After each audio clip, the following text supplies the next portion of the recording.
Wieder 30 ist richtig. Hello. Hello, Colin. Hello, welcome. Hello, Colin. You're the one person actually listening and watching, which is really nice. Okay, welcome to our...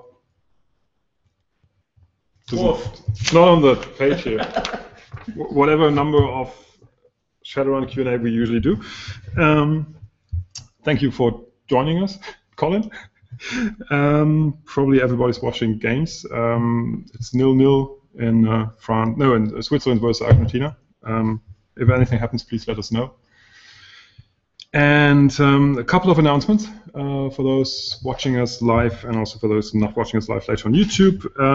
We have today, I think, Florian, is that right? We did today announced the content for the next patch, as well as our sort of big summer update thing, which is in the foreseeable future, as in this summer. Soonish. Soonish. The announcement for the next patch is going to be the one thing that a lot of people asked us for, and we also discussed on the Q&A here, which is free initiative selection. So from now on, with the next patch coming on the 8th of July, if all goes well, God willing, the shadows willing. But I don't think we've got a problem from your end. It might just be a server issue. But anyway, but it works. It works. It worked here. It should work at your place as well. So anyway, free initiative selection. So we're not going to have a fixed initiative anymore. You can just sort of choose whoever you want to go first, which will greatly improve tactical variety, and also means you don't have to press next all the time in order for the shield to work on payday. It's already a big improvement on the more difficult missions. Yes. Which we now have even more of. Yes, because we've got more missions and they become more difficult because we like difficult. And you like difficult as well. As far as we can tell, we got a lot of... oh, there's more people. We see that now. Thank you. A World Cup question, yes. We can't answer a lot about World Cup, by the way. So yeah, more missions. We just today actually play tested the one for after that. Yep. Which were really interesting, at least according to the people that I saw playing. Yes. For most of the more casual players of us, it was somewhere between a major humiliation and an execution. But so comfort zone. Comfort zone. But most of them enjoyed the experience, so I think we're good. Okay, that sounds good. We actually got new enemies there as well. Yeah, we're trying a lot of new missions which work with different kinds of enemies. We're trying a whole new faction of enemies which you'll probably be meeting within the next couple of weeks. We have new behaviors and new strategies, so the tried and tested stuff doesn't work anymore, as I found out. Because they explode. Because occasionally they do explode, yes. And the one thing that everybody was wishing for today after the play session was, please give us a weapon loadout. There's always something that you don't need in this certain situation, and something else that you would really needed. So yeah, we're going to do that in the near future. In the near future as well. Yeah, because that's one of the big summer update things. It's character creation. Finally, we stopped from being a game where you play a specific person to being a game where you play somebody you want to play. Still a specific person. It's still a specific person, but it's your specific person, which is, of course, totally different. That will be a character creation visually. You'll be able to select the weapon loadouts, obviously still from pre-generated weapon loadouts. Yes. So it's not the skill and progression system. You're not going to be able to skill your character, but you can choose from pre-made sets and combine them in new and exciting ways. Yep. And also maybe have like 1 or 2 new weapons, which go really well with co-op, which also incidentally is going to be in the summer update. It's going to be a primitive form of co-op, so we don't have a huge friends list yet and everything. Currently, it's really just you play the mission, similar to the PvP match you get. You play the mission, or you want to play the mission, and you just select to play it with somebody. If you time it right, because we unfortunately still don't have millions of players. If you time it right and you just chat, you probably will be able to just match up with your friend this way. But if you just want to play with a random stranger, and we all know that is highly forbidden, playing with strangers. But anyway. No. Everybody likes a stranger. Yeah, if you want to play with strangers, that's perfectly easy as well. So that's the big summer update thing. We're really excited about that, which is why we sort of wanted to put it in front before we came to your questions. And it's the kind of afraid excited, because it's like a major change to everything that we've done so far. And we do expect that you will be finding a ton of exploits as soon as you can sort of mix and match weapons. Which is good because we're gonna nerf them all. Once we know them. Except the minigun. I really like the minigun. The minigun one is nobody touches the minigun. That's not an exploit. That's just a cool weapon. That's what I say, but they keep insisting that it needs to go. Anyways, miniguns galore. Okay, so that's sort of the near future or medium future view. The near future view is July 8th. Free initiative selection. So one of the things that the community wanted. Improved visualizations. So the characters now don't look. Well, they look much better when looking around corners. Yep. So you'll see that. Camera border scrolling, so you don't have to WASD anymore. Some of us like it, but others just want to have the mouse, which is fine. And daily missions. So when you log in, there's going to be a new mission. Well, there's going to be a bunch of missions. A bunch of missions, and they're sort of less part of the storyline and more tactical missions, which are going to be something that you'll see more often in Shadowrun, where we have like, I would call them like XCOM style missions. So there isn't a specific story attached to that. There's more of a situation that needs to be resolved. So they're not quite random encounters, but yeah. Like the quick go-to missions you get from your fixer. Yeah. So all this and more 8th of July. Coming back to your questions. Do attacks, we start just from the top now. Do attacks still end turns categorically, lacking the option of firing then moving into cover feels odd? I say the same thing. What do you say?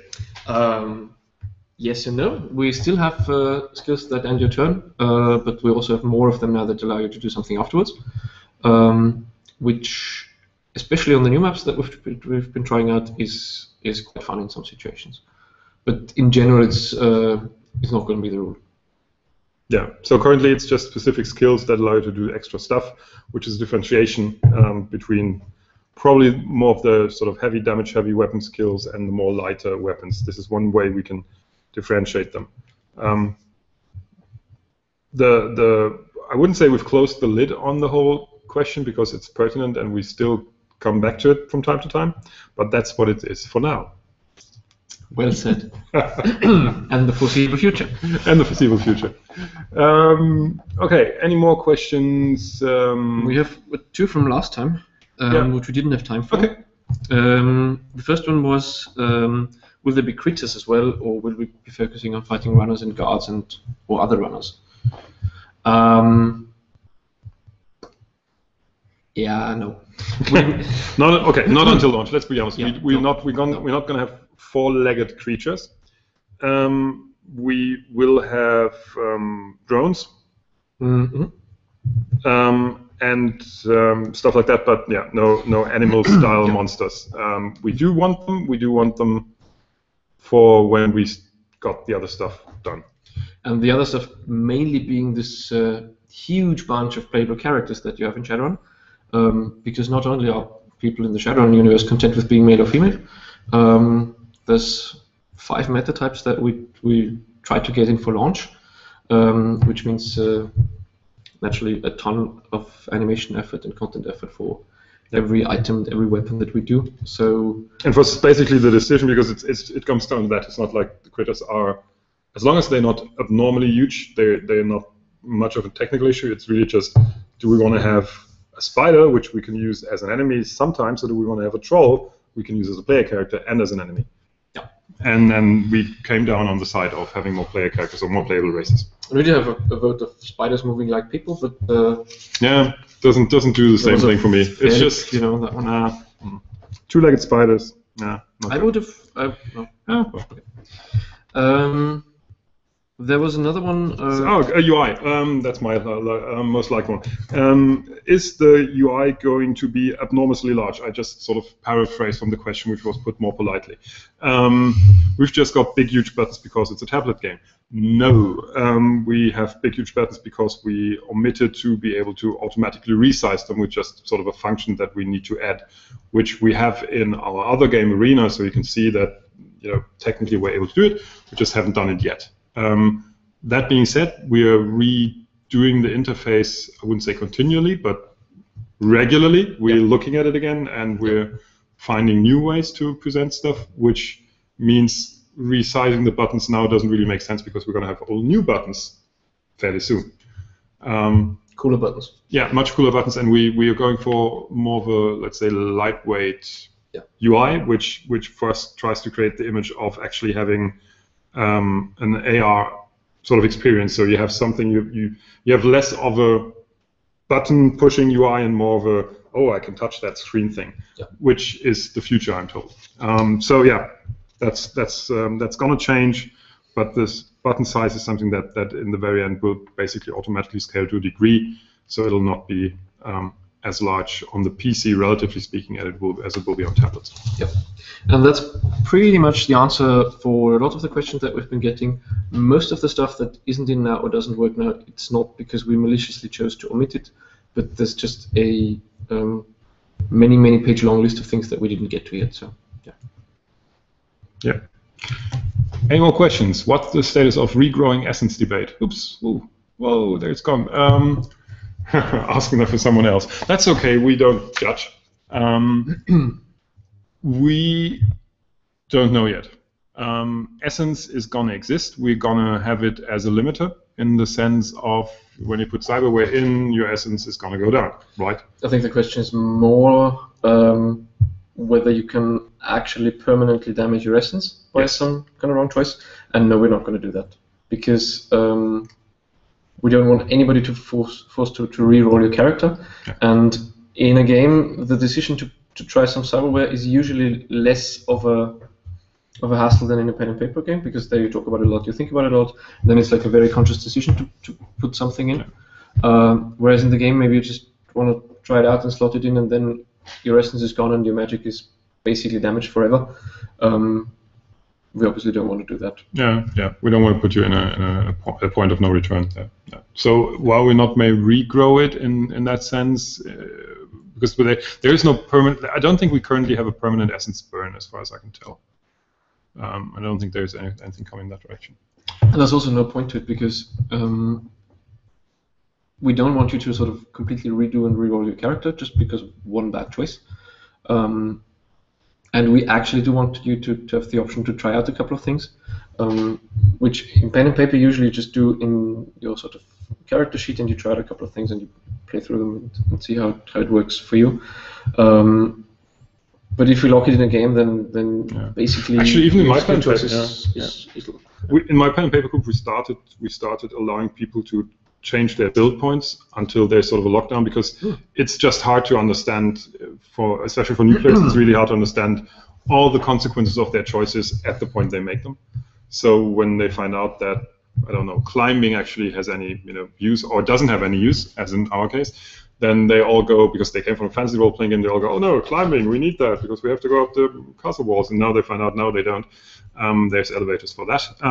They want other skills. So I think it's more fun that way, even though it's, strictly speaking. Softcore group. Yeah, it's hippie softcore, I know. But it's actually more fun, and I think that's a good guidance. But we digress. How do you want the skills to work? 2 weapons with 3 skills each, 6 skills total between 2 weapons, 6 skills between any number of weapons, etc.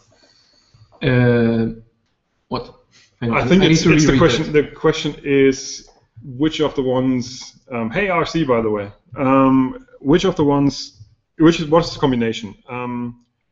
Is it you have any weapon and you have a fixed number of skills you can take with you, and you can just sort of slot them into any weapon? Currently, the plan is, at least we've got 2. You take 2, each has 3, and I'm not sure whether in the last iteration we actually have those 3. So it's not like you've got 5 pistol skills and you pick 3 of those 5 and take them with you. We're going to stick with what we have at the moment. So, but what we do is you may differentiate between, let's say, pistol and revolver. Yep. And so you initially may only have like handguns, so that's like the 2 basic skills, and then maybe a pistol and revolver, and that. I think this is mainly just where the loadout comes from. It's definitely going to stay limited the way it is now. Yes, and the way it is limited, but there's still going to be branches that are sort of based on the skill decisions you make. So the revolver unlocks a different thing from a pistol. although they both share like 2 out of 3 skills, maybe something like that. In some cases, depends on. But it's not got like there's going to be, oh, I've got shotguns and all the guns in the game only have 3 skills, but there's slightly more variety in that. Yeah, they're definitely going to be bigger groups and more skills. Yeah.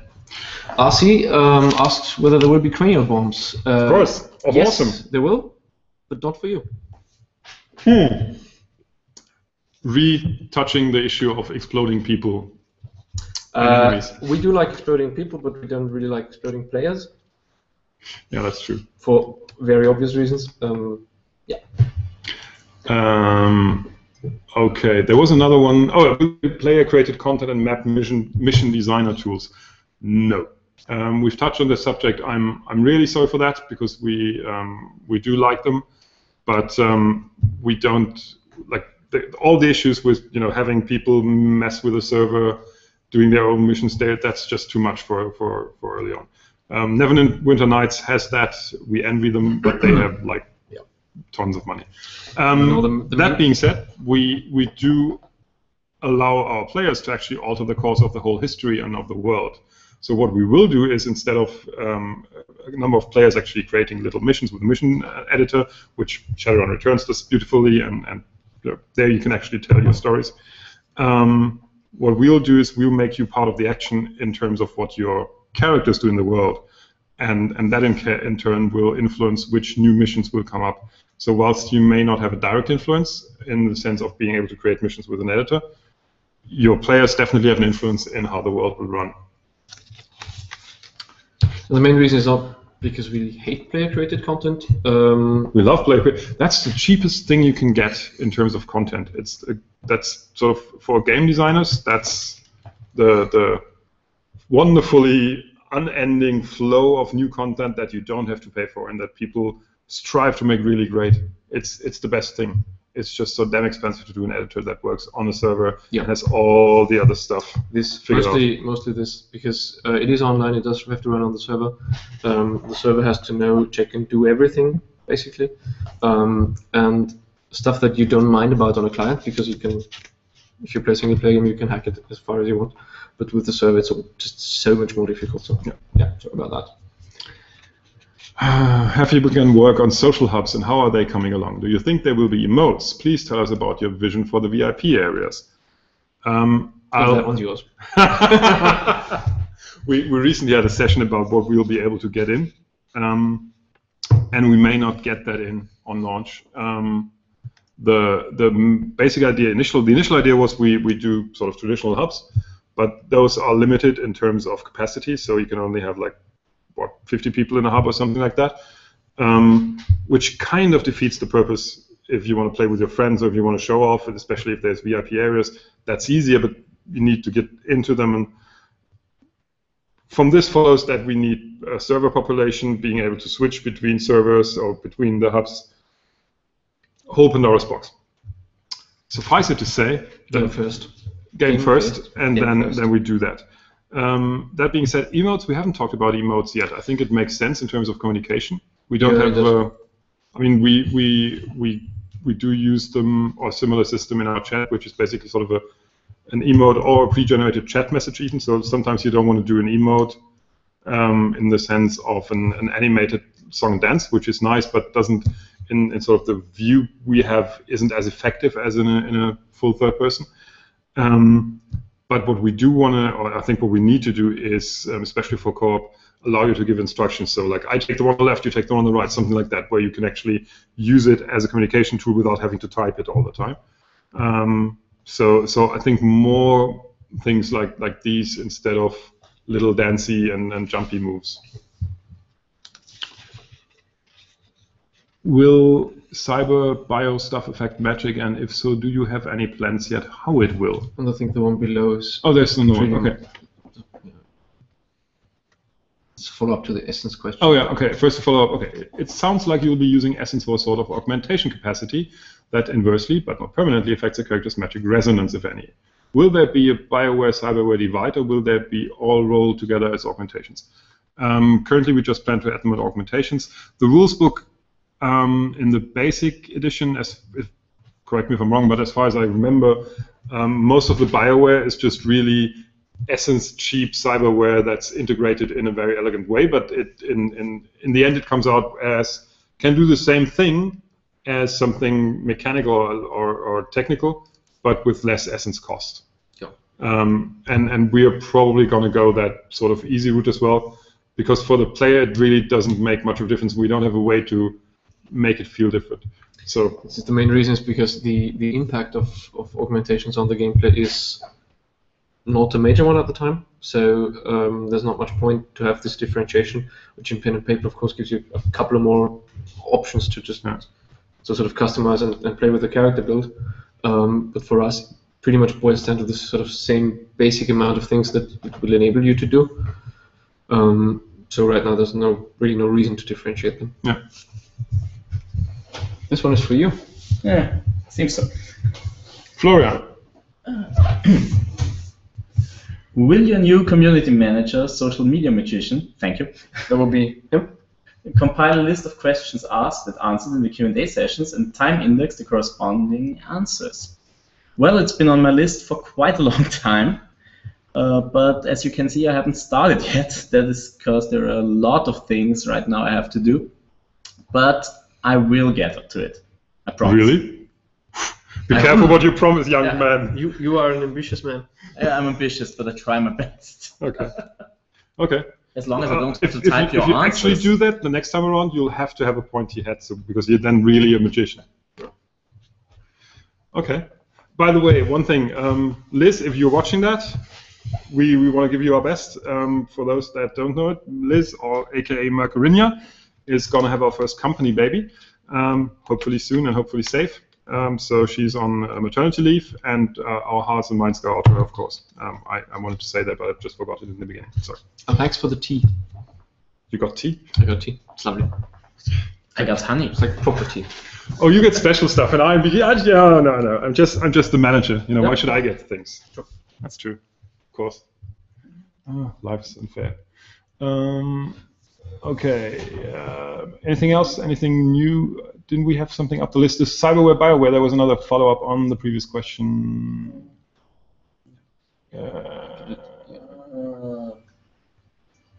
Regrowing Essence, creating player content. There was something there. Will the cyberware bio stuff affect Magic, and if so, do you have any plans yet how it will? It will affect Magic to some degree. We don't have concrete plans how it will, or do we? I don't think we have yet. We will limit, or it's probably going to be like actually prohibitive to have a cybered up magician. Yeah, that's the main idea. We don't. What we don't want to do is there's a tendency in Shadowrun, I think, where the moment you take the least bit of cyberware, there is a relatively strong effect. And once you're down that road, it doesn't matter that much anymore, because this when people all build like, oh, I'm gonna get 0.9.5 essence cost, so I just beyond that. And I don't think these number crunching stuff makes too much sense. No. So we'll want sort of a more. I would actually do it inversely, so more lenient initially, so you can, maybe buy one augmentation, and then but if you have to have another one, then it really taxes your Magic stuff. Something more like that, so you can dabble around a bit, because whilst I don't think a magician decker is usually the best choice, I don't want to totally prohibit that. Nah, but who does that? People do. Who? All kinds of weird things. Show of hands, who of you had a Mage Decker? Yeah, I thought so. Yeah, I see. Okay. Okay, will we see any areas outside of Boston? Salem, if it counts, is going to be an area outside of Boston that we'll definitely see. And that's about it. We just yesterday we didn't nail down locations, but we... You will see areas underneath Boston. Yes. Yeah. Suffice to say. Yeah. And the condition of the aptly named lockdown campaign also sort of prohibits you from moving a lot around anything other than Boston. Actually, it also prohibits you from moving a lot around Boston because there's trouble on the streets. Which is a good thing. Which is a good thing, because trouble always means there's something to do for the Shadowrunners. So that's that. Any more questions? Colin asked about more machine guns. Thank you, Colin. No, you can't have any. We have Okay, you can. We have a couple of them in the office. Actual real-life machine guns. For reference. For reference, of course. And research. Yeah, yeah. And they're really heavy. Yes. Yeah. You need to summarize that. Okay. In the tabletop, BioWare has a number of benefits. It's about the difference between BioWare and cyberware. The tabletop BioWare does have a number of additional things. Like, okay, metal detectors obviously don't recognize that it can regrow, can be powered by food rather than needing repair and replacement. That is true, but this is what we're saying the differences that really matter for us, because we're not going to have metal detectors because we don't have the ability to enter something without your weapons, or all the stuff that usually goes on in the tabletop around that topic isn't really relevant to us. So for us, it really is more of a cheap essence cheap cyberware. And I'm guessing it's something that, like the same with alpha and beta and delta ware, different degrees of effectiveness for the same or slightly better effects. Yeah. What weapons? Minigun we have, yeah. Yes. What else? Flamethrower. There is a flamethrower. Yes. Flamethrower is cool. That's really nice. I mean, in the most horrible way, of course. A good horrible way. In a good horrible way.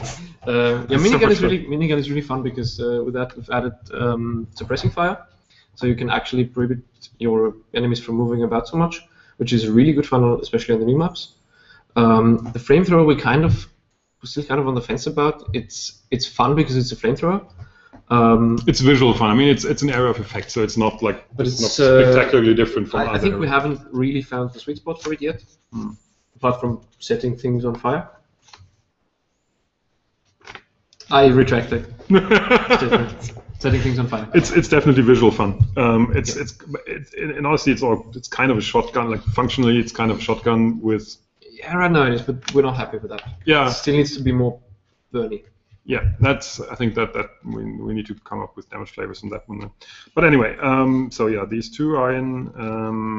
We have. Don't we have new melee weapons as well? Yeah, but they haven't been properly uniquified yet. Okay.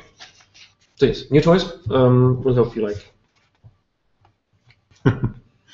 What kind of augmentation progression are you aiming for? Progressing through alpha, beta, delta ware grades and ratings, switching from cyber to BioWare? I think both. That really, I mean, at that point, then it's mostly a flavor thing. So something that makes sense as a BioWare more than DeltaWare, we're probably going to bring there.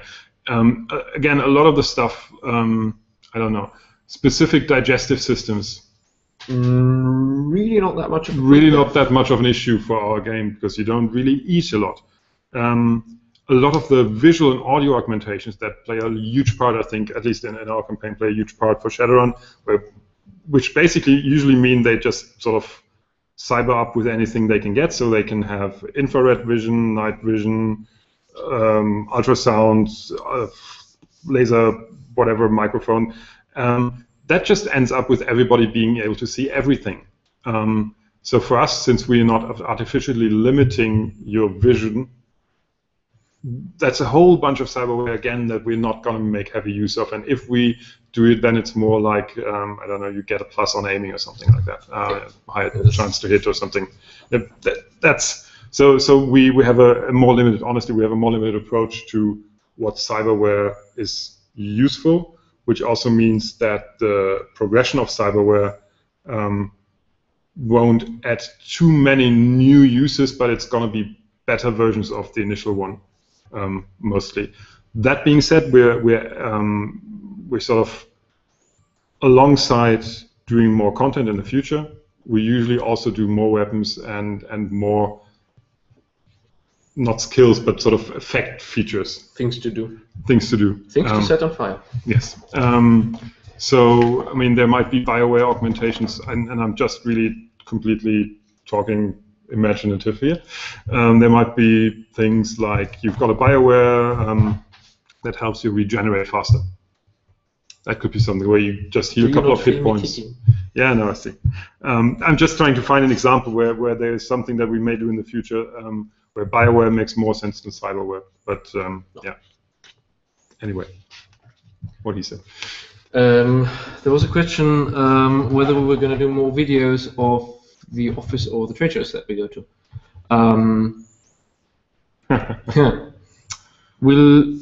For those of you who haven't seen it, there's a little one from us at the RPC in Cologne, which was really fun. Also, hi to everybody of the lovely people we met there. We really had a blast, and thanks for the feedback. And Colin, thanks for the free food. I still haven't eaten a single Madeleine until today. We had too many Madeleines. We will Good be. times. We will be in. We will be in Cologne again for Gamescom. Yep. It looks like we may be at the Indie Mega booth because we are in the end Mega. But they still need to accept that. But they ask specific questions that kind of sound like they will accept us. We're going to be at Gencon. Well, Tom is going to be at Gencon, and provided I can get a room. Provided, if anybody of you live near Gencon, Indianapolis, I think, and has a spare cupboard or something, we may be interested. Please do get in touch. We have free deluxe editions. We can do things for you you wouldn't be able to imagine. Flamethrowery things. Yeah. So that, but that's going to be one, and I think we're going to see a video from that one. We have played the PlayStation. The problem is we doing them in German. If we do them in English, it'll not sure. We've done tabletop sessions with the team as well. Yeah. But it pretty much looks like any other tabletop session. It does look like any other, like chips and pizza and everything else. People sitting around a table, so it's probably not the most. It would be 2 hours of boring, thing. like 4 hours of boring film, and then somebody would have to cut it down to the 2 interesting minutes that are really fun. Which is usually when something explodes or something goes wrong horribly. Something went wrong horribly last time. They, like most of them, are actually imprisoned by a gang, I think, by now, because the troll fell on the wagon that was supposed to save him, but he lost balance and actually impacted on it, damaging it in return, so they couldn't get away with a getaway wagon car thing. That was fun. Still, it doesn't translate all that well to video. Yeah, I don't think it does a very attractive video. It's yeah, all in my mind. I'll definitely try to do something from Gencon, and maybe Jan can whip out his phone and call on. No, maybe he'll think about it. Yeah, well, we'll see. Okay, another question about will Mentor Spirits, Initiation, and other magical character tools for enhancement be available? We do still have to talk about the whole sort of training your skills and progressing. There is gonna be something like that. It's gonna be more of a meta gameplay thing than an actual like meeting your mentor spirit. Yeah. So I'm not sure how much role playing will go into this. Probably very little. But we're trying to make the progression more than just adding some random skills and having people do something for it, whatever that may be at the current stage. See, I'm sufficiently vague now. I'm learning. Yeah, you have been sufficiently kicked at the table. Yeah. No. Yes. Okay. Have there been? Oh, sorry. What's the ETA in regards to having co-op implemented? Oh,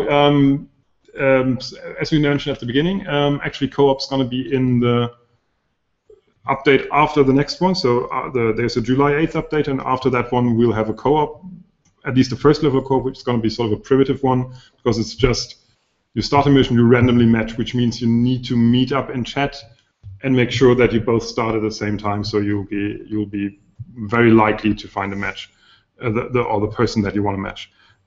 Later on, there's going to be more extensive co-op, but for now, I think with our clever player population, they'll be able to work around that and make it possible for you to play co-op directly, which also goes along with a big update thing about new characters. But just watch the video again on YouTube when it's up, and you'll get all about that. But yeah, update after the next.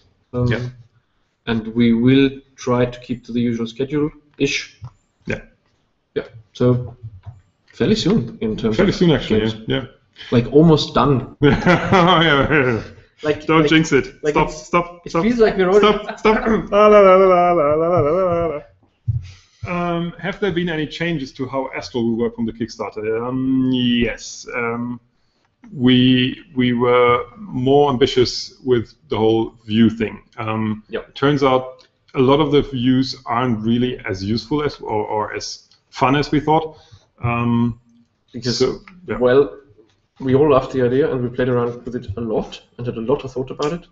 The main problem was that in order for it to make sense, we actually have to let you see something that's important, which also means that we have to take it away from everybody else, which means that in a lot of situations you would be flying blind to some extent and not have the information that you actually need, which, as it turns out, is really frustrating. Yeah.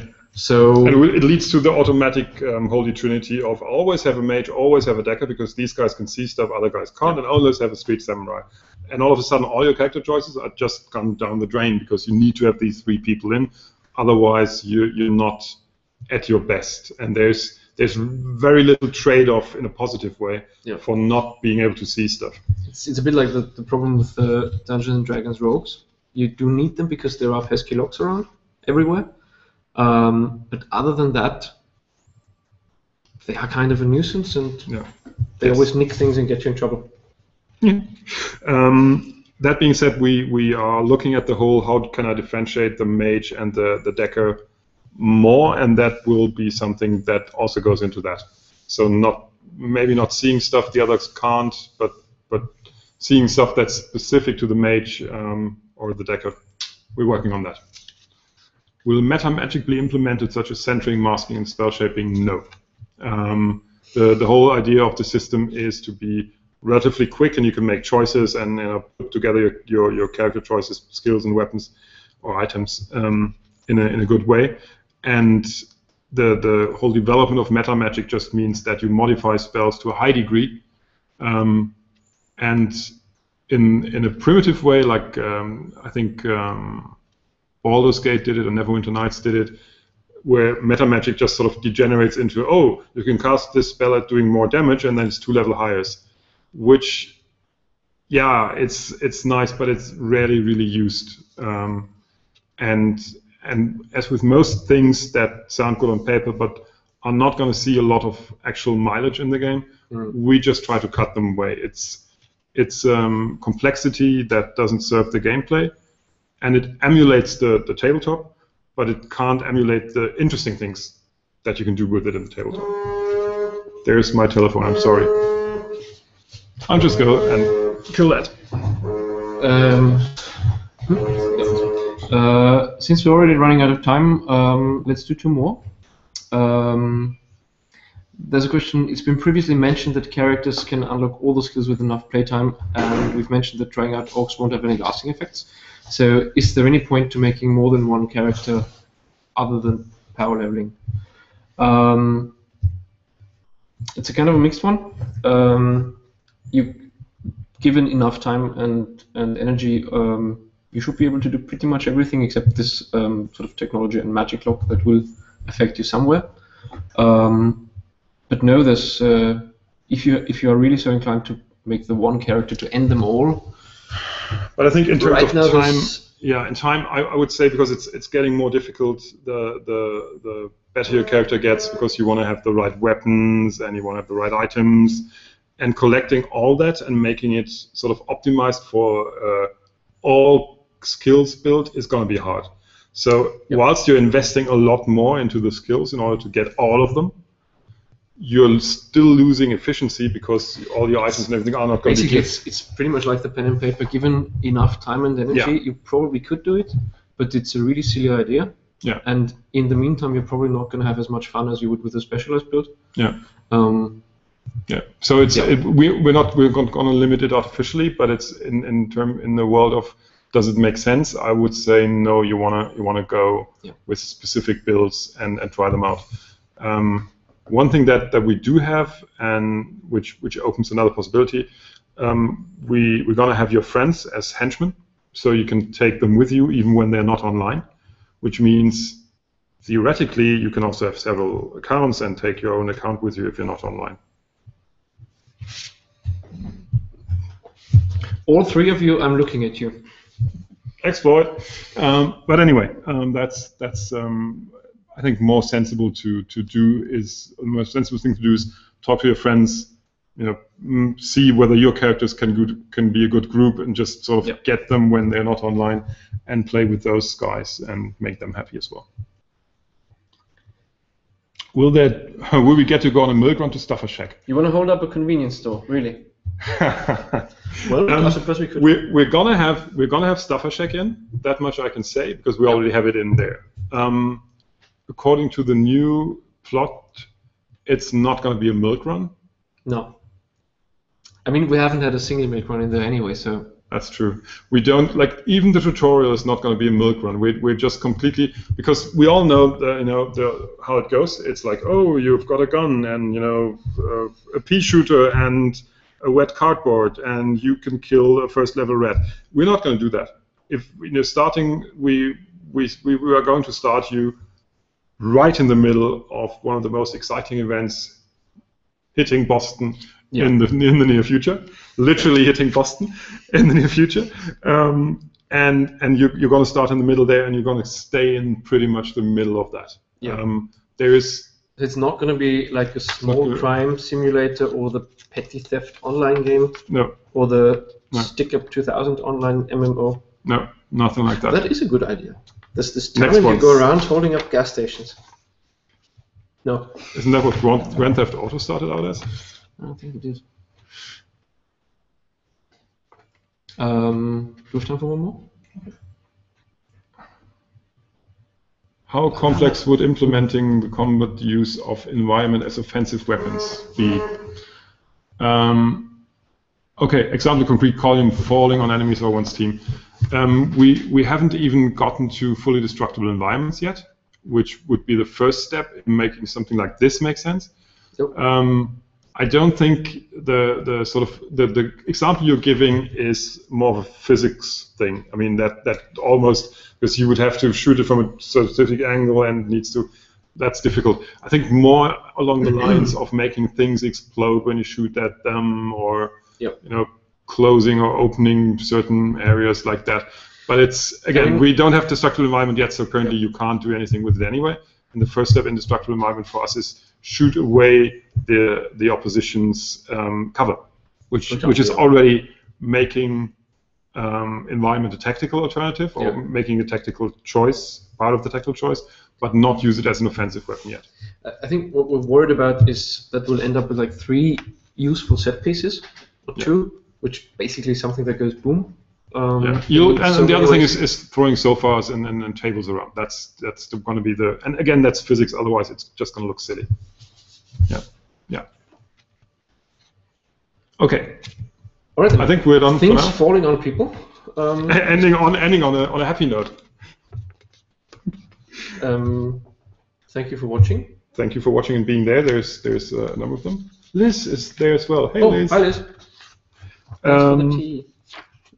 Why didn't I get any tea? Anyway, the next Q&A is planned for the after August patch. That's what I read here. Yep. We'll tell you a bit more about the sort of long summer holiday This is no holiday. This is the summer of no holiday. This is summer of no holiday for us. Actually, it's still like 60 degrees, not Fahrenheit but Celsius in here, and absolutely no air at all. We don't have air conditioning, and we're using old fans. So the summer really feels long, and having these people work here. It smells like feet. Yeah, it does smell like feet. Summer smells like feet. Too much detail. It's probably me. I don't have any shoes on. Okay. So that's when we come back. Hopefully early August, and hopefully with a good deal of more concrete information about the co-op and character and when it exactly will Actually, that will be after when we release the character creation thing, right? Depending on when we release it. But we'll do a Q&A afterwards. We'll do a Q&A afterwards, unless it takes too long, then we'll do a Q&A beforehand telling people about how great it is. Then it won't be a Q&A, it will be the big apology of why we don't get characters just yet. Anyway, see you for the Q&A or the big apology. Yep. See you around. Enjoy the World Cup if you're watching it, and hope to have you here next time. And in the meantime, hit us on the forums, refer us to your friends, and stay in the shadows. Bye.